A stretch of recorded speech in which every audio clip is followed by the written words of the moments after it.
Real estate is one of the most stable investments that you can make in a recession, and it can be an invaluable tool for protecting your money against the effects of a weakened economy. In this video, we're going to explore why real estate is the best way to protect your money during a recession and how it can help you actually weather this storm. And it's coming. It's going to be a big storm. Hello, everyone. I'm Clayton Morris. I'm the founder of Morris Invest, which is a full-service rental real estate company. We help thousands of clients over the past few years buy their first fully done for you rental real estate in some of the best rental markets in the country. You can check out the links in the description below if that sounds like something you might be interested in. So let's dive into this, why real estate investing really is a recession resistant and even recession proof investment. First, let's look at why real estate is a wise choice when it comes to economic downturns. First of all, real estate has historically been less volatile than stocks and bonds and other investments during recessions. This means that if the stock market is falling, like it did this week once again, this volatility continues and other investments continue to falter during a recession, real estate tends to remain steady or even increase in value during a recession. We're going to go through exactly why that is, but just put a pin in that for a moment. Another advantage of investing in real estate during recessions is that it can provide cash flow and income regardless of what's going on in the stock market or the global economy. Tenants will still need somewhere to live, and businesses will still need storefronts to do their work, which both create rental income for the property owners. So even if markets are down, renting out an apartment, a building, or commercial space would be a great way to provide that much needed cash flow during financial tough times. In addition, it provides steady returns. Investing in real estate also comes with some huge tax benefits as well. And we have full video playlists here on the channel for you to dive more deeply into the tax benefits of real estate investing. So I'm not going to go too deeply into it now, but just to know that no other investment out there, nothing even comes close to what real estate can do. Real estate investments are subject to depreciation, and you get those deductions, which reduce your overall taxes owed each year. And if you decide to actually sell your investment property, any profit from the sale would be subject to a lower capital gains tax rate than regular income tax rates. And then, of course, don't even get me started on the benefits of using a 1031 exchange. So if you wanted to sell that piece of real estate, instead of paying the capital gains taxes, I could actually basically trade or exchange this property for a like-kind property that's better. Let me give you an example of how this works. Let's say I've got 5 properties in California that are all incredibly overvalued, overpriced. The rental income is awful, so the return on that investment is not good. California is one of the worst states that you could possibly invest. So let's say I took those 5 properties and I was going to sell them for a couple of $1 million. Well, instead of paying capital gains on those properties, instead what I could do is open up a 1031 exchange and be able to sell those properties and buy, say, 10 or 15 new construction rental properties in other markets, in better markets with much higher returns. And during that window of time, because I filled out the 1031 paperwork, I won't pay any taxes on the sale of those 5 properties in California. You cannot do this with stocks. You can't do this with any other asset class. Real estate is an amazing way to take advantage of the tax code that was written for real estate investors. I mean, almost every member of Congress is a real estate investor. That's why the tax code looks this way. Next, real estate provides tangibility. Unlike any other investment asset class, you can see it, you can touch it, you can actively manage it if you want to, something that other investments simply cannot offer. For some people, they like to be able to see their investments, right? They like to go there and physically see it. I, for one, own rental properties all over the United States that I've never seen. I have a team that manages all of that. I have no desire beyond the walkthrough videos and final construction photos. I don't need to see that, right? I've got appraisals. I've got banks that are actually financing these properties for me, and they're doing the inspections and appraisals and all of those things. I've got a property management team that's handling every piece of this action. I don't need to waste my time. I really don't. But you can, and many people like to do that, right? They like to know that they can physically touch something. And with a stock, all you have is a piece of paper that says you own a share in this particular company. Okay, great. Well, what really is that worth, right? Because if the company does something crazy, this piece of paper that you have is worthless in many ways. But owning a piece of real estate is a tangible asset. The land, this physical structure, all of those things make it a very powerful, powerful investment. This makes owning real estate appealing because you have control over how you use and manage the property. I mean, you might decide that you don't want to keep it as an investment property anymore. You might want to live in the property. We've done that. We had a property in the mountains that we decided to stop renting out, and we wanted to live there because it was on a lake. And we did that. We have total control, and you can too. And you also have the peace of mind that this property can appreciate in value over time. This is another tangible thing, right? Because the market is shifting in a certain way, and we have an unbelievable demand for properties in the United States. And so this property will go up in value. Historically, that's been the case. Now let's go back to that cash flow point that we made earlier. And this is a really important point to make, which is right now in this economy, we need about 3.8 million properties. I've heard even higher, but the new Pew Research data that came out this past week says we need 3.8 million new homes in the United States. I mean, think about how long it takes to build just 10 properties in a subdivision. And we need 3.8 million of them to satisfy the incredible demand for properties and rentals in the United States. That's why the build to rent option is becoming so appealing for a lot of the big hedge funds, because they realize to go out and try to find fix and flip properties is like finding a needle in the haystack. Most of those properties have been bought up. Very difficult to find that. And so when you can buy a property that's built from the ground up, new construction that's being used as a rental, we have unbelievable demand for this asset. Even in a recession, people need a place to live. They can either buy a house or they can rent a house in a recession. Right now, interest rates are high. People are having a much more difficult time getting a mortgage. You have a lot of millennials who are been sitting there waiting, trying to buy their first time home, and they can't because interest rates are high. They just can't afford it. So baby boomers have been swooping in, buying up those properties. And there's this pent up demand right now for properties. So cash flow will continue in these properties, even in a down economy, because where are they going to live? Now, you do have certain liberal cities that are trying to do more rent control. In Boston, of course, we saw those headlines over the past few weeks where they're attempting to see if they can shift back and forth between rent control.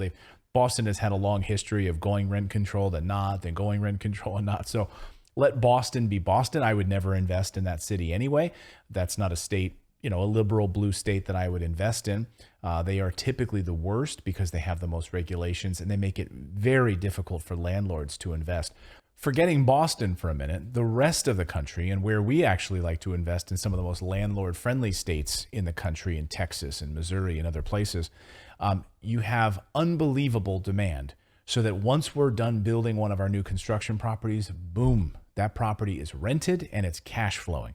That's why real estate is so powerful in a recession. So now that we understand why investing in real estate during a recession makes sense, let's look at some strategies for making sure that this type of investment works for you. Number one, you can take advantage of lower mortgage rates, although that's not necessarily the case right now, and I'll explain. So during times of economic uncertainty, mortgage rates often drop, making borrowing funds cheaper than usual, which could increase potential profits when buying properties or other types of investment properties. So right now, though, we have mortgage rates which are higher because inflation numbers are higher.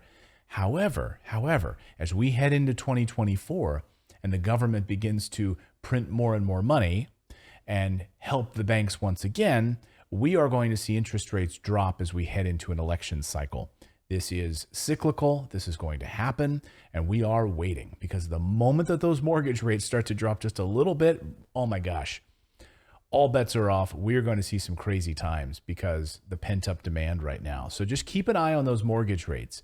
And remember, think about the 1980s, 18% mortgage rates. I mean, early 1980s, 18%.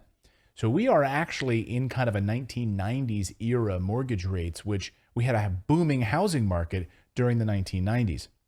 So our mortgage rates are kind of very similar to what we saw in the 1990s right now. And it's not that bad. I know it seems like a little high, but they might actually be in a good zone where they're going to kind of remain maybe for the next couple of years. So again, These mortgage rates are not 1980s, 18%, and they're also not 2015, 2017, where they're down in the 3% range. I think we're going to be in this range for a while, and now would be still the perfect time to be able to dive in and pick up some properties because some of those prices have also dropped quite a bit. So look for some bargains. That's next on my list here. When times get tough, many people may be forced to sell their homes or their investment properties at discounted prices. Sadly, there's people that are losing their jobs right now. There are opportunities out there, and these homes are either going to sit there and be sold to investors like us, or they're going to fall into disrepair. So why would we want that, right? We have an opportunity to find great deals, maybe some diamonds in the rough right now, some slightly cheaper prices. And that's great for buyers looking for deals. All right, next on my list, educate yourself about the different markets out there while you have this opportunity.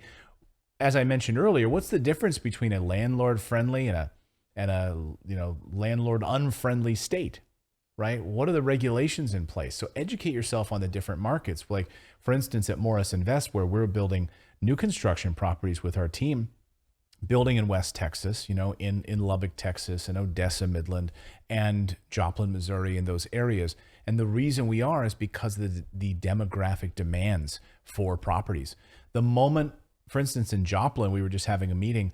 Once the properties are done and finished construction, the property management team that we're working with in that market has it lined up for rent immediately. And the same thing in West Texas, right? These properties are such in demand because of the demographic markets where we've decided to build.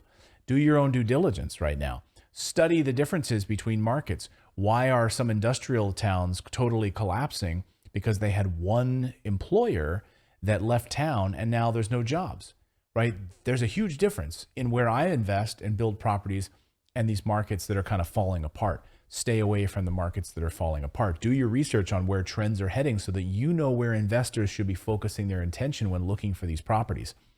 Next on my list is diversifying your portfolio. Don't put all of your eggs in one basket.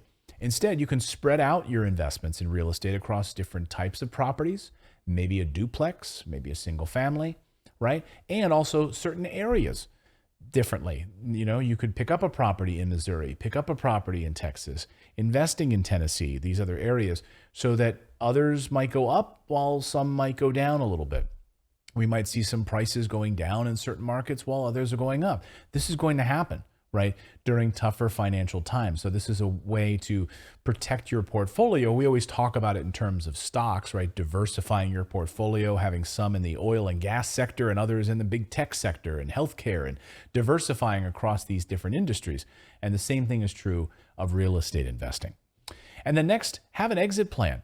Know ahead of time what kind of a return you want from an investment before putting your money into it, so that if things start to go south, there's already an actionable plan set up to sell a property or to move money around. So for instance, maybe you've got some commercial investments. Typically, commercial investors will hold on to properties for about 10 years. With residential real estate, I plan to hold my properties till I die. I'm never going to sell those properties. But in a situation where, let's say I've got 50 rental properties and one of them is maybe not performing as well as I'd like, and I'm looking at that portfolio, I have an exit plan all right, I'm going to sell off the dog in the bunch right now. And, have a plan in place to make sure you can put that into motion and sell off that property. It's the same thing like owning gold, right? Think about this, right? You could have gold stored in your home, or you could have it stored in a vault in Switzerland or Shanghai or Singapore, and these places that they watch it 24/7 with security. And if you want to sell it, it can be sold within a day or two because it's in the facility and their team can handle it.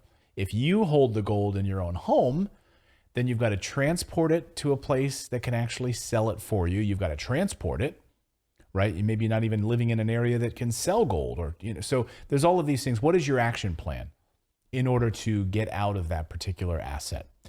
Overall, investing in real estate can be a great way to protect your money during a recession due to its stability compared to the stock market, the bond market, as well as potential for, creating amazing income through rentals. No matter what's happening with the overall economy, we're seeing that right now. With careful planning and research, there are plenty of opportunities out there, regardless of the market conditions. And always, it's a great time to invest right now. People ask me all the time, is now a good time to invest? The answer is always yes. There's always deals. There's always ways to make it happen. There's always financing options available at your fingertips. And that's the way that we work. We work with over 100 different financial partners and banks that can get financing. So you just make your down payment and they will finance the rest. So you can book a call with our team if you want. We'll have a link in the description below to go to morrisinvest.com if you're interested in more information on that. And also check out all of the other great resources that we have here on the channel. We'll see you next time.